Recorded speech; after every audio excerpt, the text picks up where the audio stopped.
لبيك لا شريك لك لبيك إن الحمد ونعمة لك والملك لا شريك لك.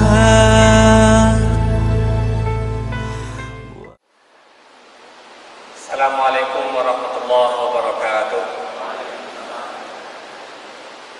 Alhamdulillah wassalatu wassalamu ala Rasulillah wa ala alihi wa sahbihi wa man walah. Asyhadu an la ilaha illallah wahdahu la syarika lah wa asyhadu anna Muhammadan abduhu wa rasuluh la nabiyya ba'dah. Allahumma shalli wa sallim wa barik Ina Muhammadin wa ala alihi wa sahbihi ajma'in, amma ba'du. Yang saya hormati Bapak-bapak, Ibu-ibu Direksi Bank BPD DIY, Bapak-bapak dari Kantor Kementerian Agama Wilayah DIY, Bapak, Ibu-ibu para pengurus KBIH se-DIY, dan Bapak, Ibu-ibu calon jamaah haji semuanya, dan kaum muslimin wa muslimat hadirin hadirat rahimahumullah.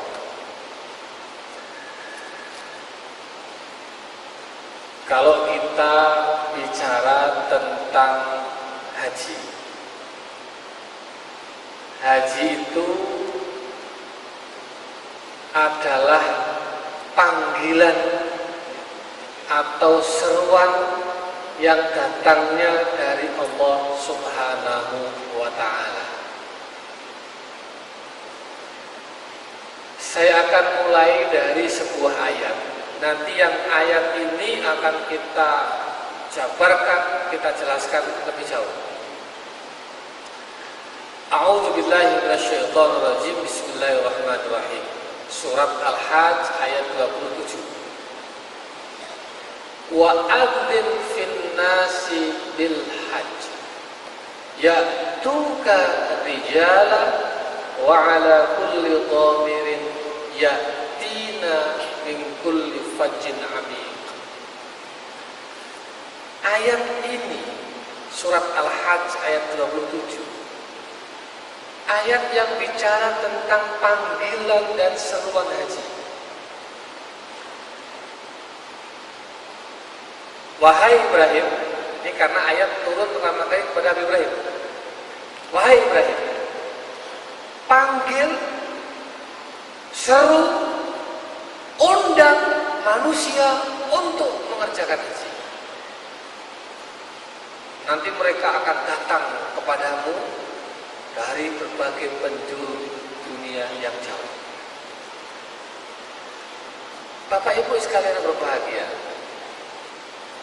ketika Nabi Ibrahim menerima perintah untuk mengundang, memanggil, menyeru manusia pergi haji,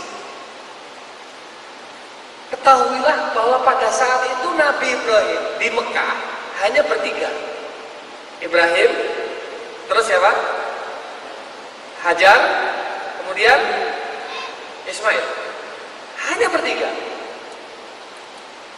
Wa adzin fin nasi bil hajj. Ibrahim, panggil, seru, undang manusia untuk pergi haji. Ketika itu Nabi Ibrahim bertanya kepada Allah,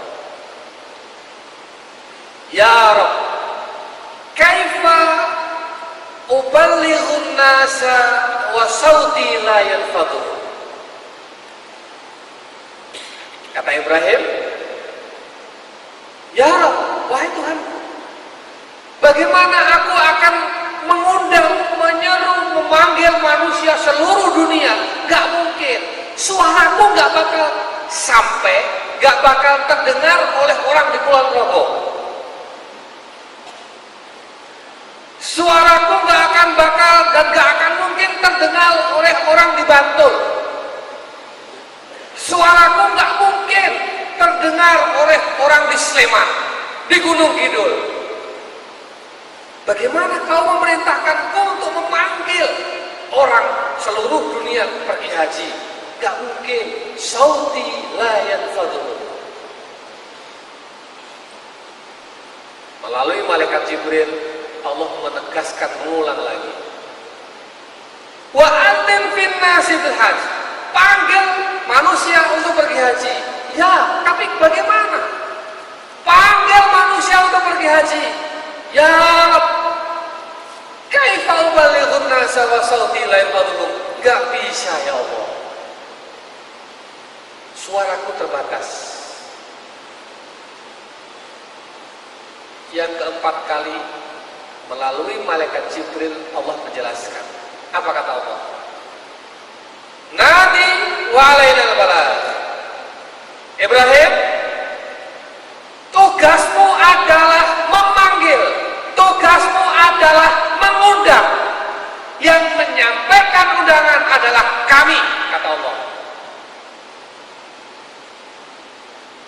Bapak-bapak, ibu-ibu kesini yang undang siapa? DPD.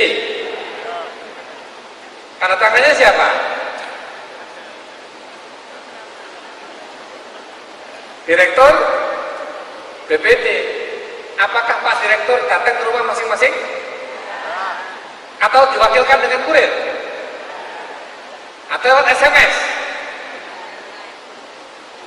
Jadi mengundang dan menyampaikan undangan dua hal yang berbeda. Oh, baru paham Ibrahim. Maka apa yang terjadi? Nabi Ibrahim berteriak, mengundang, wahai manusia seluruhnya, datanglah ke Mekah ini dan berhajilah di Mekah ini, karena Allah telah menjadikan qad ittakhadha lakum baitan fahajju. Allah telah menjadikan sebuah rumah di Mekah ini, maka berhajilah kalian ke situ. Apa yang terjadi? Innal jibala tawaddu'at hatta balagha sautu arja'al ardh. Ketika Nabi Ibrahim mengundang, menyeru, berteriak, memanggil manusia seluruh dunia sejagat ini untuk pergi ke Mekah mengerjakan haji, apa yang terjadi? Suara Ibrahim itu diangkat oleh Allah ke langit, diangkat oleh Allah ke atas. Kemudian oleh Allah, wa asma'a man fil arhami wal aslam. Oleh Allah, suara panggilan Ibrahim itu, seruan Ibrahim itu, undangan Ibrahim itu oleh Allah diperdengarkan kepada setiap janin yang masih berada di perut ibu-ibu semua.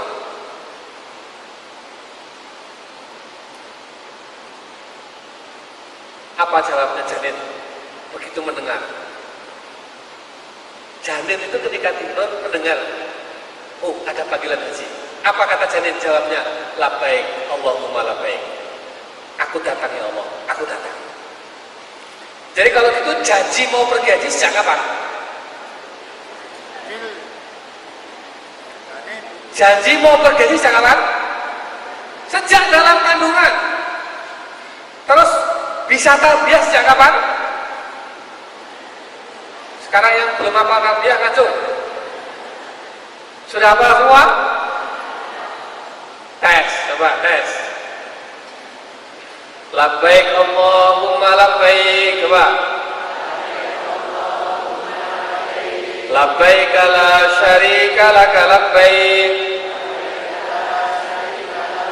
Innal hamda wa ni'mata laka wal mulk la syarika lak. Itu sudah dihafal waktu di kandungan loh Bu, jangan main-main. Jadi panggilan haji sudah kita dengar ketika kita masih berada di rahim ibu kita, dan kita sudah menjawabnya, labbaik Allahumma labbaik, ya Allah aku datang, ya Allah aku datang. Mulane saiki nek ana wong urung mangkat kaji takoki,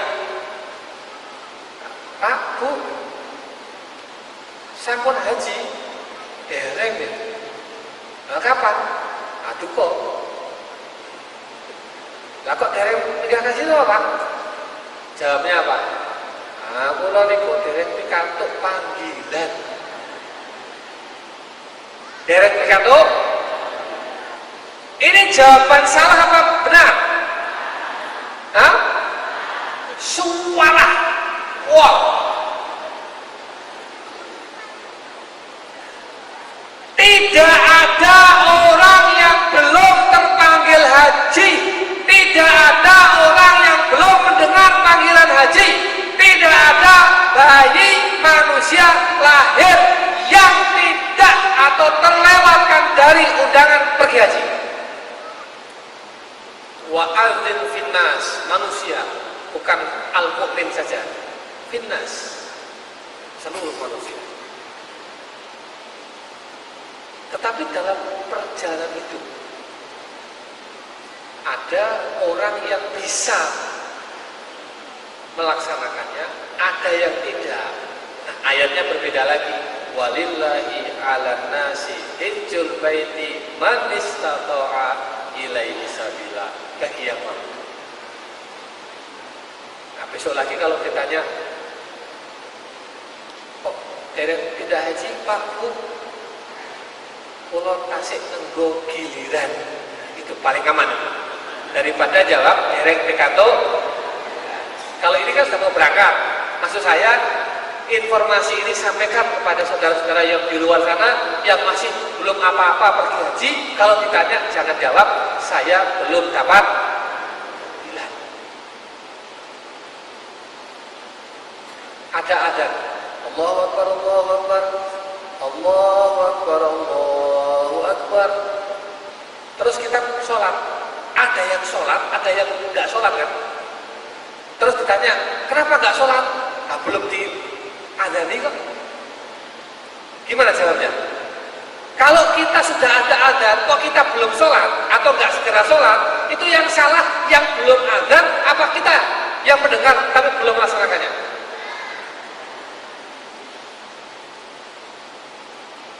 Jadi panggilan sudah ada, hanya masalahnya ada orang yang karena sesuatu hal dia belum bisa memenuhi undangan itu.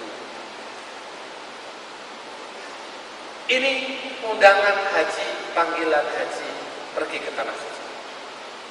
Bapak Ibu sekalian berbahagia, saya ingin bicara pada tingkat hikmah-hikmah. Saya nggak akan masuk ke materi manasiknya. Kita bicara sekarang tentang hikmah ihram. Bapak Ibu sekalian berbahagia, kalau kita sholat, Allah masih membolehkan kita menggunakan atribut dunia. Kita zakat, Allah masih membolehkan kita menggunakan baju dunia.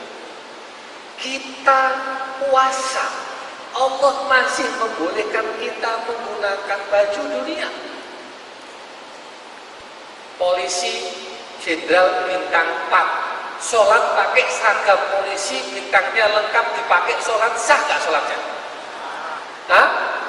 Sah. Petani sholat pakai seragam tani. Seragam tani apa Pak? Profesor doktor sholat pakai jas, pakai dasi, sah nggak sholatnya? Sah.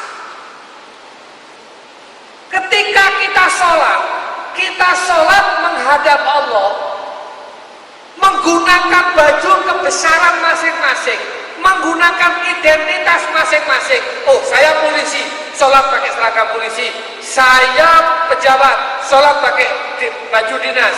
Saya dosen, sholat pakai jas, pakai dasi.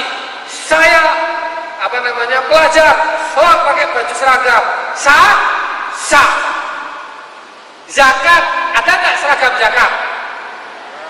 Tidak ada. Ada seragam puasa? Tetapi haji dan umroh, kali ini kata Allah, kali ini aku ingin kau menghadapku dalam keadaan apa adanya dan aku yang tentukan bajunya, bukan dirimu. Maka mau polisi bintang 4, bintang 5, bintang 7, umroh, haji, pakai seragamnya enggak? Lepas. Dosen pergi haji, pakai seragamnya enggak? Lepas. Pengusaha pergi haji, apakah dibawa seragamnya?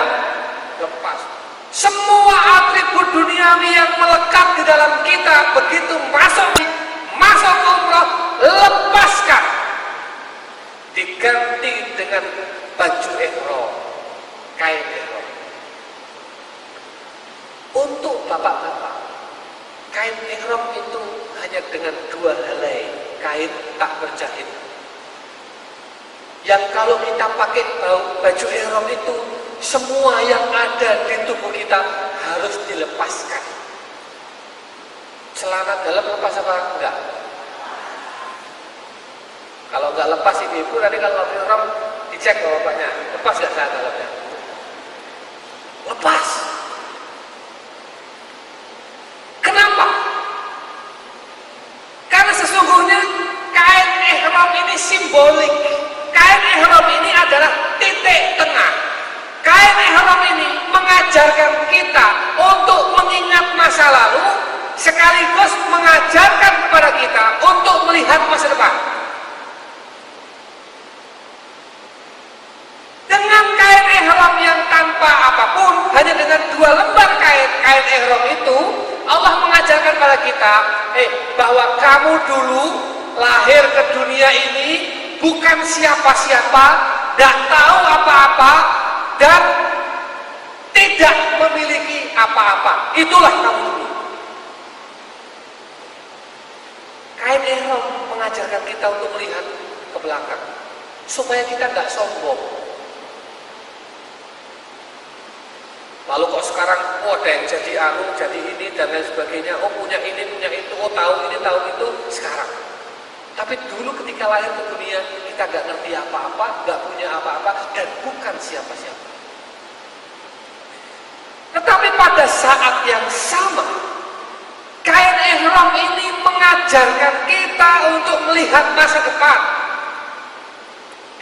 Siapapun dirimu sekarang, betapapun hebatnya dirimu, suka tidak suka, mau tidak mau, setuju tidak setuju, pada suatu hari kelak kau akan mati, dan setelah kau mati kau kembali menjadi tidak apa-apa, tidak punya apa-apa, dan kau hanya sebatang jasad yang tak bernyawa yang dibungkus dengan kain kafan.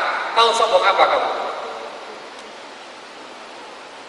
Jadi kain ihram ini sesungguhnya adalah supaya kita ketika menggunakan ihram, ketika sedang berihram, tidak lagi membawa sifat-sifat kesombongan dalam diri kita. Ihram mendidik, mengajarkan kita melihat masa lalu kita yang apa adanya itu, dan ihram mengajarkan kepada kita untuk melihat masa depan yang juga apa adanya itu. Itulah kenapa ketika haji kita menggunakan kain ihram, supaya Allah ingin melihat kita tampil apa adanya. Ibu-ibu ini di luar ihram sekarang kalau lihat ibu-ibu sekarang kan macam-macam. Bibirnya ada yang lipstiknya merah banget, setengah merah, ya kan? Terus kemudian ada yang bedaknya tebel, setengah tebel, ada yang nggak pakai bedak, boleh milih kan? Baunya ada yang melati, mawar dan sebagainya, boleh milih kan? Sekarang. Tapi ketika ihram terjadi, begitu masuk ke ihram, ya Allah, badan saya bau, boleh nggak pakai wangi-wangian? Nggak boleh. Nah terus bau, memang aslinya bau. Ya Allah, ini nggak boleh bersolek ya? Nggak boleh. Nanti nggak kelihatan cakep. Memang kamu nggak cakep.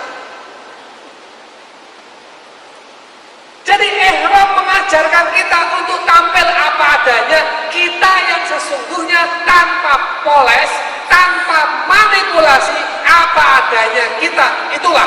Dan pada kondisi apa adanya itu kita menghadap Allah Subhanahu wa taala. Itu hikmah dan filosofi dari ihram yang nanti akan kita kenakan. Maka dalam kita berihram tidak boleh lagi melekat dalam diri kita sifat-sifat kesombongan, keangkuhan, dan ujub dan lain sebagainya. Bapak Ibu sekalian yang berbahagia, ihram, kemudian saya masuk ke bab tawaf.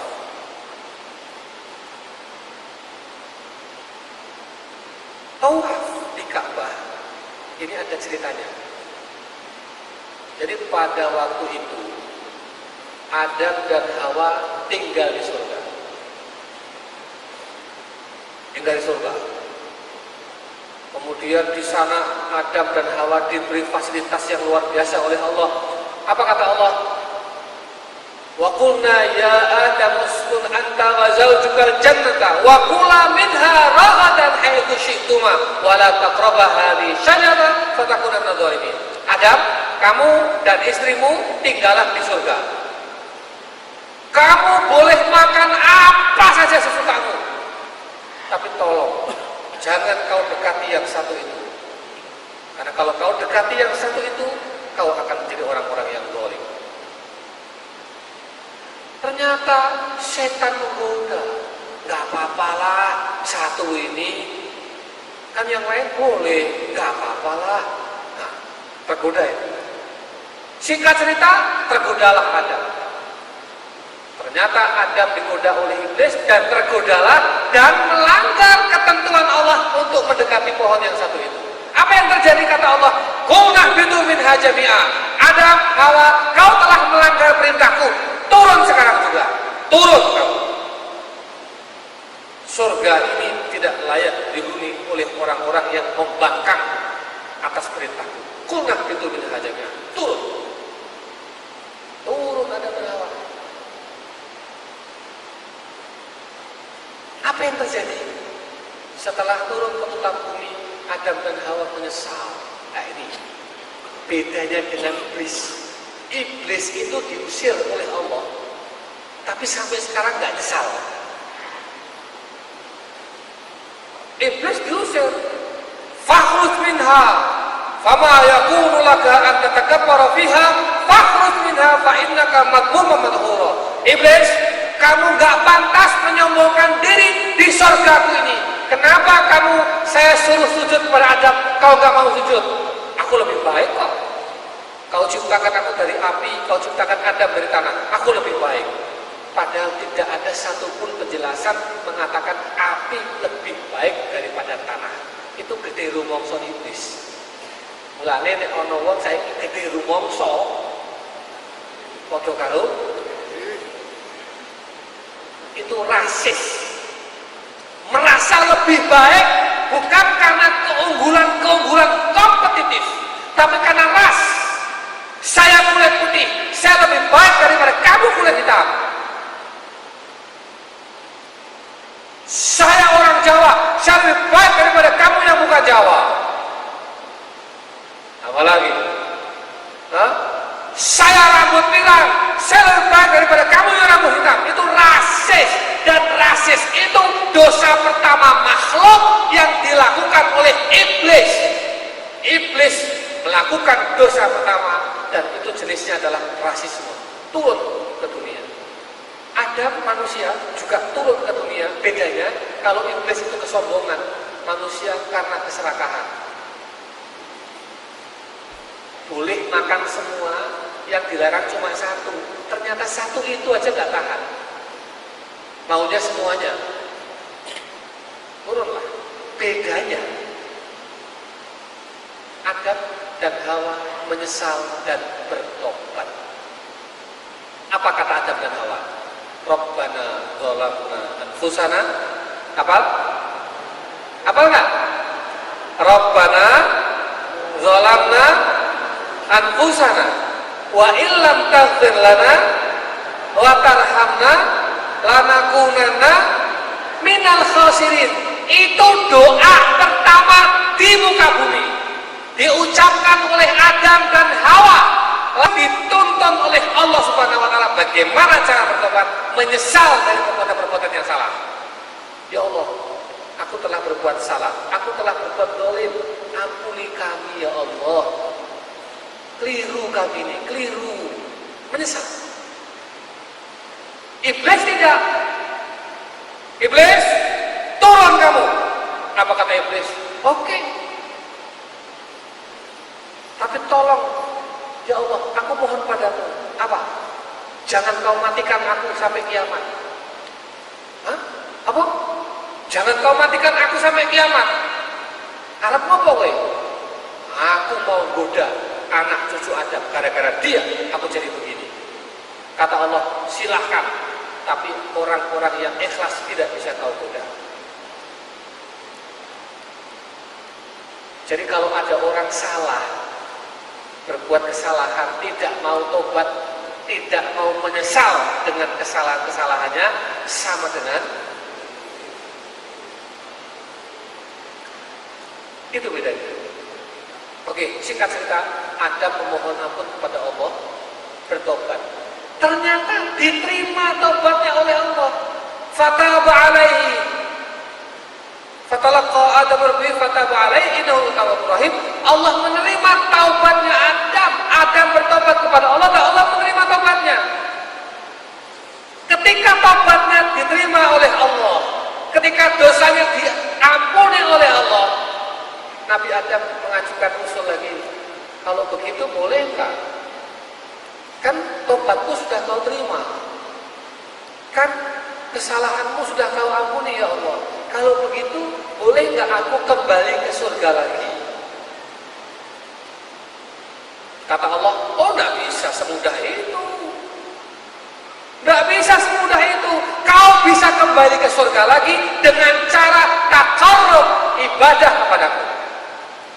Baru kau akan kembali ke surga lagi. Butuh perjuangan. Adam setuju. Baik. Tapi bagaimana cara ibadahnya ya Allah? Ajari kami bagaimana cara ibadah di muka bumi. Pada waktu itu belum ada sholat, belum ada puasa, belum ada apa-apa, belum ada ibadah apapun. Bagaimana cara kamu beribadah? Harus ngapain kami? Kemudian Allah menuntun Adam melalui malaikat untuk meletakkan batu dari surga yang ditancapkan di muka. Kemudian Allah memerintahkan untuk Adam kepada Hawa untuk mengelilingi batu itu. Nah, batu itulah cikal bakalnya Ka'bah yang sekarang. Dan tawaf itulah adalah jenis ibadah pertama di muka bumi. Jadi, Pak, Bu, tawaf adalah jenis ibadah pertama di muka bumi. Sebelum ada ibadah-ibadah yang lain. Maka tadi ayat yang dibaca oleh Qori, inna awwala baitin wudi'a lin-nasi lalladzi bi Bakkah mubarakan wa hudan lil alamin. Sesungguhnya rumah ibadah yang pertama kali dibangun adalah Baitullah yang ada di Mekah, ya Ka'bah itu. Bapak Ibu sekalian berbahagia. Itulah kenapa. Nah, tawaf itu kan ibadahnya Nabi Adam supaya kembali ke surga. Itulah kenapa sekarang ini syariat kita mewajibkan untuk tawaf sebanyak berapa kali? 5 apa 7? 7 apa 5? 7 kali. Kita dalam tawaf berputar 7 kali, keliling mengelilingi Ka'bah. 7 kali itu simbolik. Karena di atas kita ini ada langit ke-1, ke-2, ke-3, ke-4, ke-5, ke-6, ke-7. Seolah-olah, bukan beneran loh ini tafsiran aja. Seolah-olah dengan satu putaran itu kita akan naik ke langit 1. Putaran kedua naik ke langit 2, ketiga, keempat, kelima, keenam, ke-7. Dan kita akan sampai di Baitul Ma'mur. Allah berfirman dalam surat At-Tur, wal baitil ma'mur, demi Baitul Ma'mur. Apa kata para ulama tafsir tentang Baitul Ma'mur? Al Baitul Ma'mur huwa al bait alladhi fawqa as-sama'is sabi'ah, al ma'mur madal awqat bil malaikatil kiram yadkhuluhu kulla yawmin 70,000 malak yata'abbaduna rabbihi wa yadkhulun wa la yakhrujun. Baitul Ma'mur adalah Baitullah juga, Ka'bah juga, tapi yang berada di atasnya langit yang ketujuh, yang tiap saat ramai digunakan tawaf oleh para malaikat. Setiap hari ada malaikat, 70.000 malaikat masuk tawaf dan tidak akan keluar lagi. Setiap hari bertambah malaikat tawaf di sana, Baitul Ma'mur. Jadi di bumi ada Ka'bah, di atas langit ada Baitul Ma'mur. Ini nyambung. Maka tawaf itu sesungguhnya adalah perjalanan kembali menuju Allah Subhanahu wa Ta'ala. Maka coba, apa yang dibaca ketika tawaf? Subhanallah. Terus? Walhamdulillah. Terus? Wala ilaha illallah. Wallahu akbar. Allah semua yang disebut. Allah semua yang disebut. Subhanallah. Walhamdulillah. Wala ilaha illallah, wallahu akbar. Kita ucapkan itu, kita lafalkan itu, kita zikirkan itu dalam setiap putaran tawaf kita puluhan kali, ratusan kali bahkan kita mengucapkan itu Allah yang kita tuju. Karena hakikatnya tawaf adalah perjalanan kembali menuju Allah Subhanahu wa Ta'ala ke atas.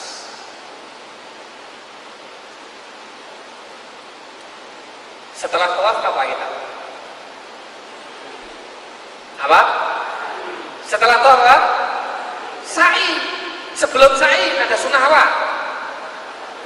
Sunnah sholat di belakang makom. Setelah kita tawaf, sebelum sa'i disunahkan sholat di belakang makom. Makom itu bukan makam, bukan kuburan.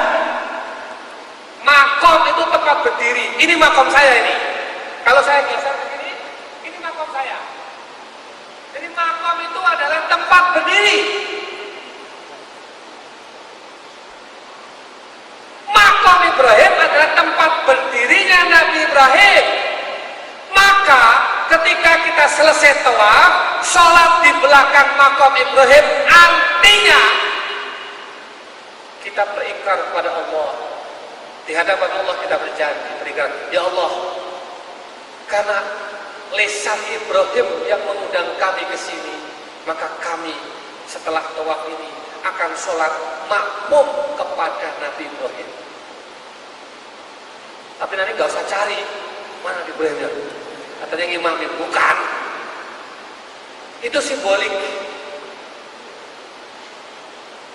Maka sholat di belakang makam Ibrahim, sholat sunnah setelah tawaf di belakang makam Ibrahim tidak berjamaah, sendiri-sendiri.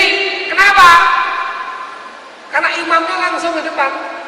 Siapa itu? Maka perhatikan, qul sadaqallah fattabi'u millata Ibrahim hanifa wa ma kana minal musyrikin. Ayat tentang Ka'bah ini saya sampaikan. Ayat tentang Ka'bah dimulai dengan ayat tentang Ibrahim. Sadaqallah, maha benar Allah. Fattabi'u millata Ibrahim hanifah. Ikutilah agama Ibrahim yang lurus. Jadi memang kita diberitakan untuk tetap dalam garis Ibrahim. Kita tetap dalam garis Nabi Muhammad Sallallahu Alaihi Wasallam, itu paten. Sudah, nggak usah kemana-mana. Di situ, di belakang makam Ibrahim, ibarat kita itu bermakmum kepada Nabi Ibrahim Sallallahu Alaihi Wasallam. Baik, setelah itu kemana kita? Sa'i. Sa'i itu sofa marwah, sofa marwah, sofa marwah. Berapa kali? 7 kali. Ceritanya, pada saat Ibrahim dipanggil oleh Allah. Ini Ibrahim dipanggil oleh Allah ke suatu daerah jauh luar kota, nggak pulang-pulang.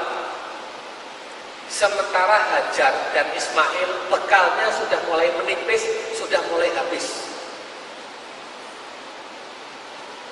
Apa yang terjadi? Ismail menangis.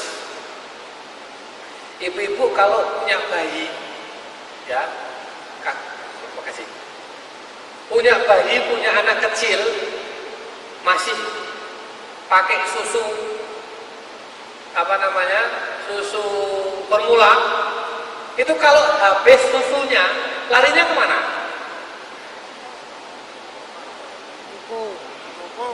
Kemana?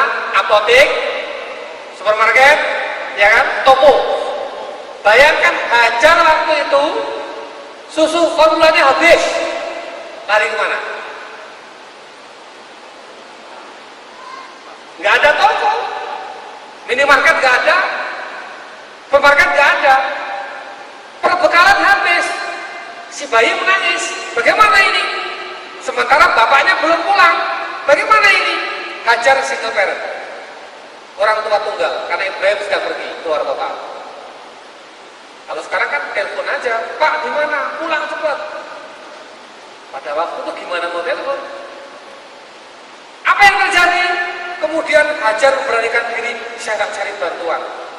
Tengok kanan, tengok kiri. Oh, di sana ada bukit. Coba saya tak naik bukit itu, tak lihat dari atas. Siapa tahu ada orang lewat, punya makanan, saya mau minta. Atau siapa tahu ada air, saya mau ambil airnya. Siapa tahu ada perbekalan. Benar, Hajar naik ke bukit, namanya Bukit Sofa. Dia amati dari atas Bukit Sofa, ternyata nggak ada apa-apa. Wah, gimana ini? Anakku kehabisan bekal. Oh, di sana ada bukit juga, namanya Bukit Marwah. Coba lari Hajar dari Sofa ke Marwah, naik ke Marwah, lihat sekeliling Marwah, nggak ada juga. Diulangi lagi dari Marwah ke Sofa, ulangi lagi Sofa ke Marwah, terus 7 kali. Itu menunjukkan istiqomahnya seorang ibu dalam bertaruh untuk keselamatan anaknya.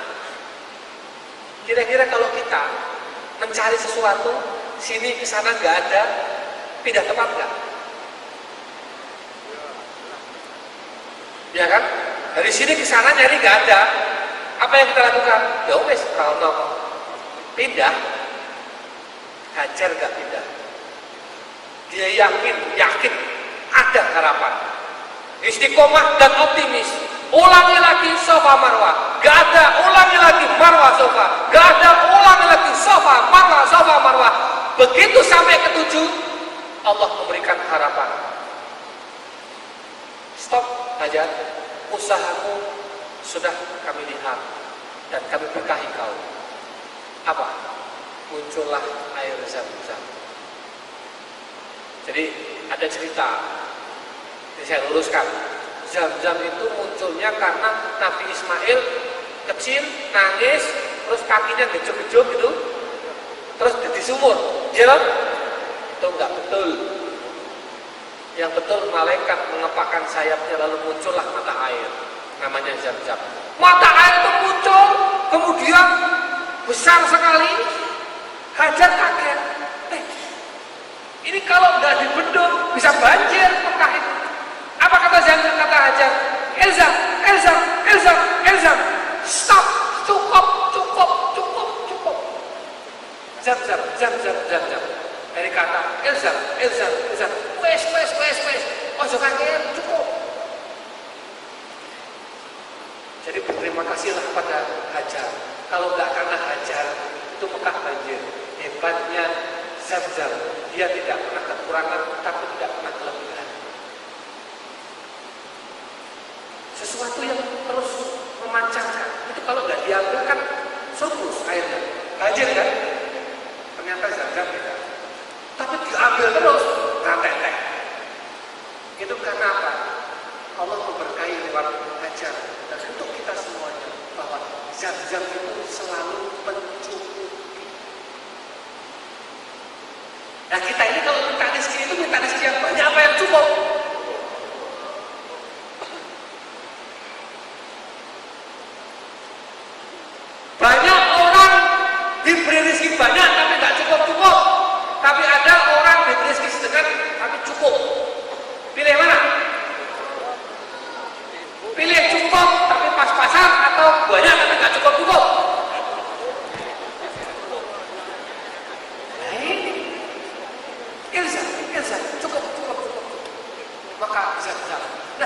sa'i.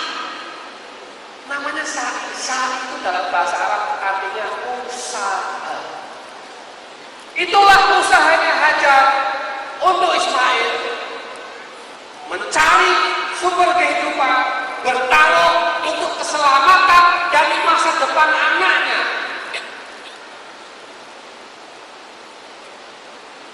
Maka nanti bapak-bapak, ibu-ibu, kalau bisa itu perbanyak doa untuk keluarga. Jadi kalau tadi tawaf itu orientasinya adalah ke atas, akhirat, surga, sa'i itu orientasi dunia. Ya, surga ya surga, tapi sekarang kita hidup. Surga ya surga, tapi harus cari makan. Surga ya surga, tapi harus cari minum. Itulah jam-jam kehidupan. Maka di antara Safa Marwah, bapak-bapak dianjurkan apa? Lari-lari kecil. Di antara apa? Di antara lampu hijau itu kan ada Safa, ada Marwah. Nah, di antara Safa ada lampu hijau.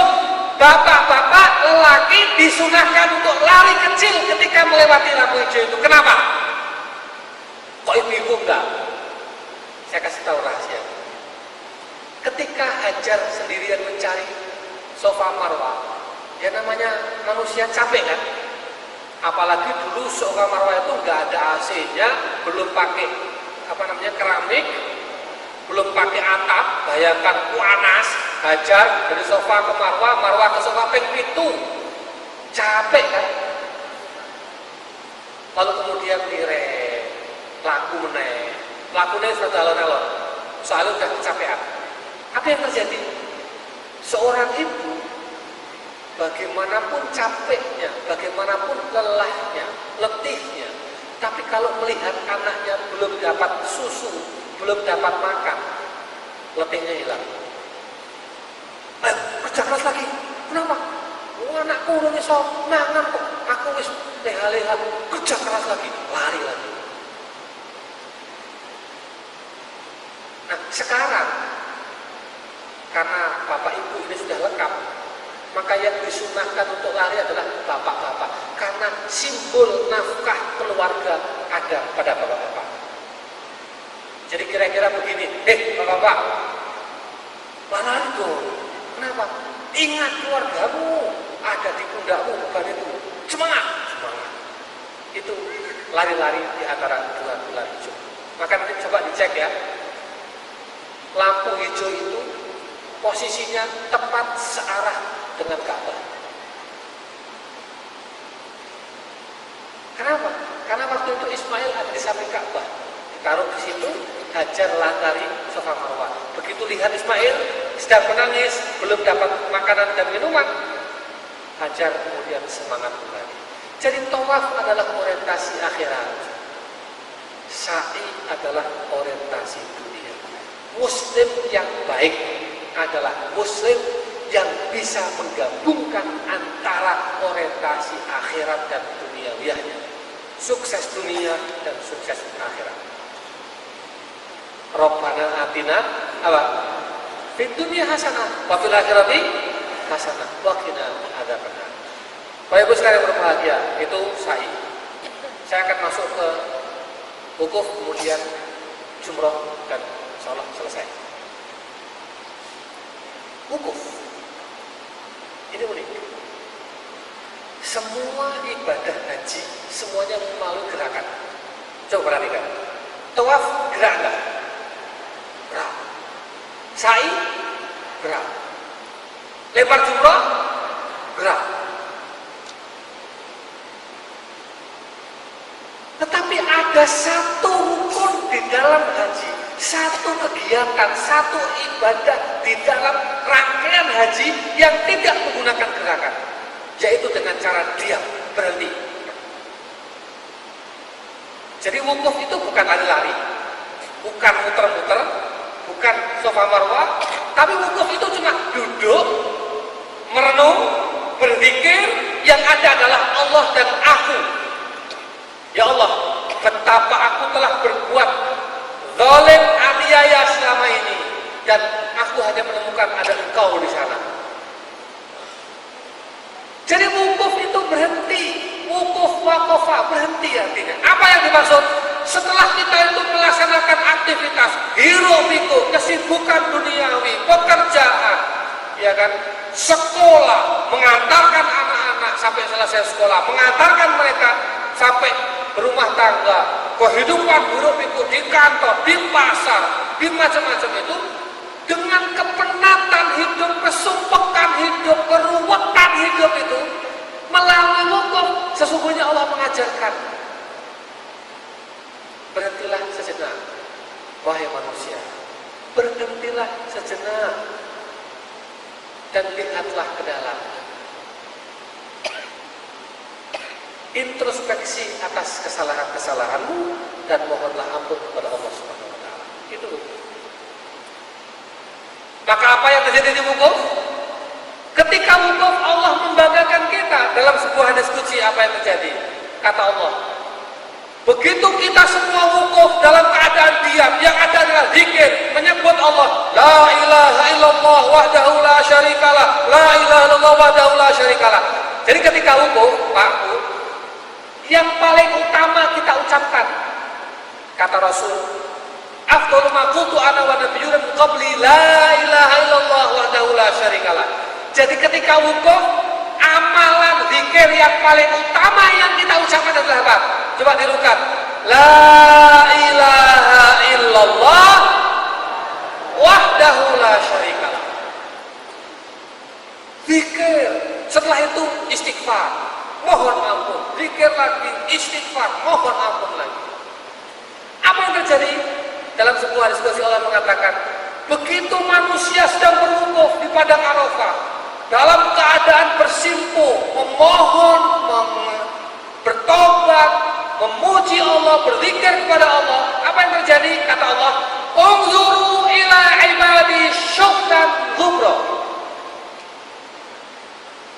Allah mengumpulkan para malaikat, malaikat semua dikumpulkan, penghuni langit semua dikumpulkan oleh Allah, dikumpulkan, kemudian Allah memamerkan kita kepada mereka semuanya. Penduduk langit, penghuni langit, para malaikatku, saksikan, itu loh, hamba-hambaku, lihat, saat ini mereka sedang berwukuf di Arafah dalam keadaan tubuh penuh debu dan rambutnya berantakan. Hadisnya begitu. Kenapa rambutnya berantakan?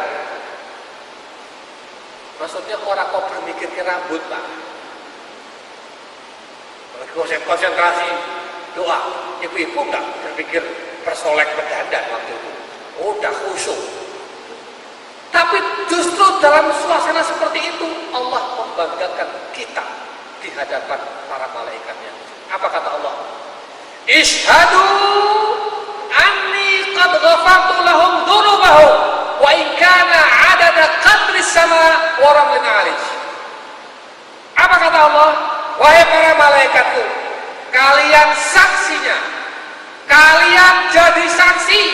Hari ini, hari Arafah, aku akan ampuni dosa orang-orang yang sedang berwukuf itu, meskipun dosanya sebanyak bintang di laut dan sebanyak pasir di pesisir seluruh muka bumi. Ngeri kan? Jadi Allah memamerkan kita, dan Allah menyuruh malaikat untuk jadi saksinya bahwa dosa kita akan diampuni. Pertanyaannya, kita pantas diampuni nggak? Kita termasuk pantas yang diampuni nggak? Termasuk pantas yang dibanggakan nggak? Maka jangan memalukan Allah di depan para malaikat. Apa maksudnya? Allah dengan semangat membanggakan, lihat tuh, hamba-hambaku sedang berwukuf, saksikan, saya akan ampuni dosa mereka. Ada malaikat yang interupsi. Nah ini guyon. Malaikat interupsi, ya Allah, sekedap, Sebentar, interupsi. Ada apa? Itu Bapak Fulan dan Fulan itu termasuk yang diampuni enggak? Yang mana? Itu. Ternyata dia sedang tidur ngorok di Arafah. Jadi Allah sudah semangat membanggakan kita yang sedang wukuf, ternyata yang berangkat sedang tidur, atau sedang ngobrol di Arafah, atau sedang merokok di Arafah. Kata malaikat, kata Allahnya, aduh lele, kamu sudah saya banggakan, kok ternyata kamu kayak hidup kelakuannya. Jadi manfaatkan momentum Arafah ini untuk menggapai ampunan dan maghfirah Allah Subhanahu wa taala. Selesai Arafah, kita menuju ke Musdalifah, lalu menuju ke Mina. Ngapain di Mina? Di Mina ngapain? Lempar jumroh. Lempar jumroh itu simbolik. Bukan berarti melempar setan. Bukan setannya di situ, bukan. Wow, gimana? Ada setan di situ tuh. Maka nggak perlu emosi, apalagi melempar gelas. Nggak perlu. Kerikil kecil. Nggak usah pakai sandal, nggak usah pakai sepatu. Karena setannya nggak di situ. Ini ada muktamar setan seluruh dunia pada hari atau melempar jumroh. Musyawarah setan itu. Apa kata setan? Hari ini hari paling sial buat kita. Kenapa? Hari ini kita dilempari manusia segitu banyaknya ya, berapa belur kita itu. Tapi kata setan yang satu, tidak apa-apalah, tahan. Hari ini dia musuh kita, nggak apa-apa. Kita dilempari nggak apa-apa. Lihat saja, nanti pulang ke Indonesia jadi teman kita lagi loh.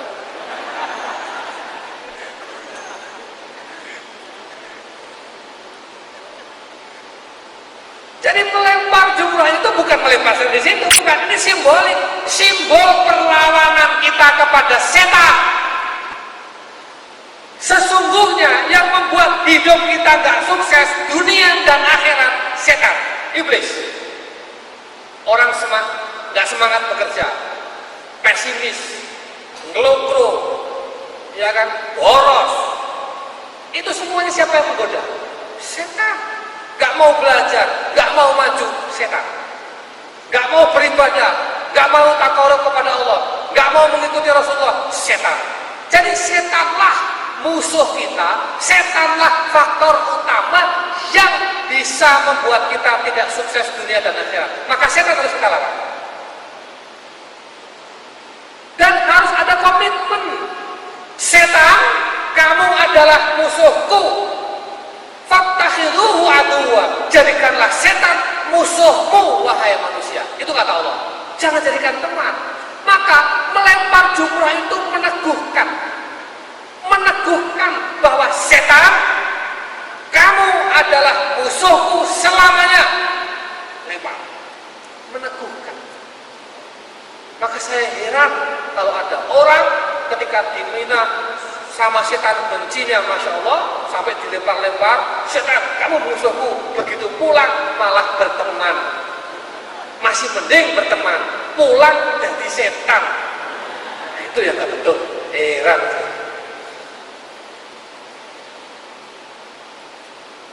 Bapak Ibu sekalian berbahagia. Jadi amaliyah haji itu sebetulnya semuanya syarat dengan simbol-simbol kehidupan. Inilah perjalanan kehidupan kita dari awal sampai akhir yang semua dirangkum dalam ibadah haji. Oleh karena itu, setelah kita melempar jumroh, kita tahallul, digundul rambut kita. Apa maksudnya? Itu ekspresi kemenangan. Jadi kalau sekarang ada pemilu, kemudian yang menang gundul rambut, itu sebetulnya sudah bukan sudah nggak oleh sipil, sudah diawali oleh Islam. Kalau kamu menang melawan setan, itu kamu gundul rambut sebagai ekspresi kemenangan. Yang kedua, menggundul rambut itu dalam tahallul itu sudah simbolik supaya apa? Pikiran kita menjadi jernih kembali. Ini loh, setiap helai rambut kamu itu menyimpan pikiran-pikiran kotor, pikiran-pikiran busuk. Sekarang supaya kamu kembali ke nol lagi, bersihkan kepalamu supaya otakmu itu ringan dan kembali dengan otak baru, otak pulang haji, otak yang baik, otak yang fresh, otak yang berubah dari segala halnya menjadi lebih baik. Itu makna tahallul yang akan kita lakukan. Maka kalau itu yang kita lakukan dengan kesadaran penuh, insya Allah kita akan menjadi haji yang mabrur. Selesai. Jadi itulah capaian kita, bahwa ujungnya adalah kita ingin menggapai haji yang mabrur. Sedikit tambahan saya ingin sampaikan tentang haji mabrur. Rasulullah bersabda, al-hajjul mabrur laisa lahu jazaa'un illa jannah. Haji yang mabrur itu pahalanya tidak lain adalah surga. Qalu ya Nabi Allah, para sahabat bertanya, ya Rasul, kalau mabrur itu pahalanya surga, oke, kami paham. Tapi yang mabrur itu yang kayak apa? Kalau ada contohnya, siapakah contohnya di antara kita haji yang mabrur itu, supaya kami bisa mencontoh, menirunya? Apa kata Rasul? Rasul mengumumkan dua ciri haji mabrur. Kata Rasul, it'amu ta'am wa ifsya'us salam.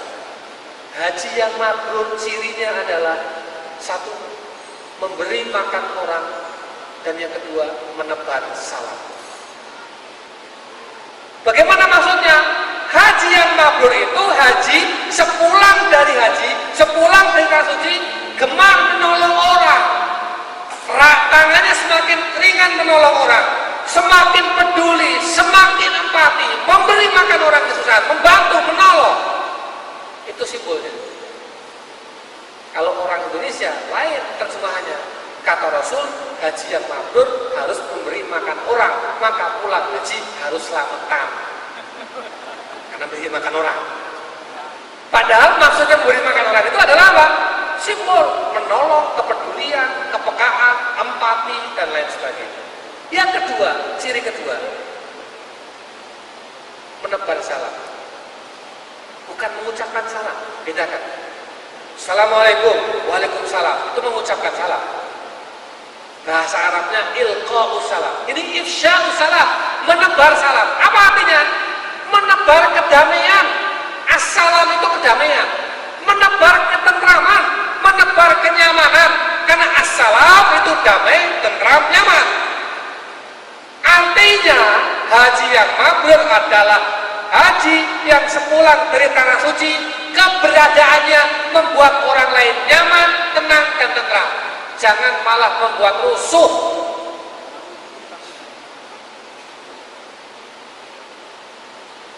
Ini pulang haji bukan malah menenangkan, menenangkan, bikin rusuh. Kenapa? Sok. Jadi mentang-mentang baru boleh kaji, apa-apa kudu ngarep. Mentang-mentang baru mulai haji, kudu dipanggil Pak Haji, Bu Haji. Apalagi 2 kali hajinya. Kayak di sinetron itu 2 kali 3 kali, oh haji. Ini kan membuat masyarakat gak nyaman, gak betul. Termasuk sepulang haji bukan semakin dermawan, tapi semakin pelit, itu juga tidak betul. Mudah-mudahan kita semua menjadi haji yang mabrur dan mabruroh. Bapak Ibu sekalian berbahagia, ini yang bisa saya sampaikan. Mudah-mudahan bermanfaat. Itu ada buku saya yang diberikan dari Bank BPD DIY. Itu yang saya sampaikan ini semuanya filosofi hikmah ada di ketiga buku itu. Silahkan dibaca. Terus di sana depan ada DVD yang lebih detail. Itu ada 13 episode. Semuanya juga bercerita tentang apa yang saya sampaikan ini, topik per topik. Jadi bisa lihat versi DVD-nya, bagi yang mau memiliki DVD-nya ada di depan. Terus kalau tidak, ya cukup dengan buku-buku itu, Bapak Ibu sudah bisa membaca dan menyempurnakan keterangan yang saya sampaikan pada pagi hari ini. Kurang lebihnya mohon maaf. Terima kasih kepada Bank BPD, kepada Bapak Direksi, kemudian kepada rekan-rekan semua, teman-teman di BPD, Bapak Ibu KPIH, dan seluruh jamaah haji dari Yogyakarta. Mudah-mudahan Allah memberikan kemudahan, kelancaran, dan kita semua menjadi haji yang mabrur dan mabrurah. Aqulu qouli hadza. Wassalamualaikum warahmatullahi wabarakatuh. Mari kita tutup dengan doa. Bismillahirrahmanirrahim. Alhamdulillahirabbil alamin. Hamdan syakirin, hamdan na'imin, hamdan yuwafi ni'amahu wa yukafi mazidah. Ya Rabbana lakal hamdu kama yanbaghi li jalali wajhikal karim wa 'azimi sultanik. Allahumma shalli wa sallim wa barik ala Muhammadin wa ala alihi wa sahbihi ajma'in. Rabbana zalamna anfusana wa illam taghfir lana wa tarhamna lanakunanna minal khasirin. Allahumma inna ala dzikrika wa syukrika wa husni ibadatik. Allahumma anfa'na bima 'allamtana wa 'allimna ma yanfa'una warzuqna uluman tanfa'una fid din wa dunya wal akhirah. Rabbana la tuzigh qulubana ba'da idh hadaytana wa hab lana min ladunka rahmatan innaka antal wahhab. Rabbana atina fid dunya hasanah wa fil akhirati hasanah wa qina adzabannar. Allahumma ij'alna hajjan mabrura wa sa'yan mashkura wa dhanban maghfura wa 'amalan salihan maqbula wa tijaratan lan tabur. Ya 'alima ma fi sudur akhrijna min adh-dhulumati ila an-nur. Subhana rabbika rabbil 'izzati 'amma yasifun wa salamun 'alal mursalin walhamdulillahi rabbil 'alamin. Assalamualaikum warahmatullahi wabarakatuh.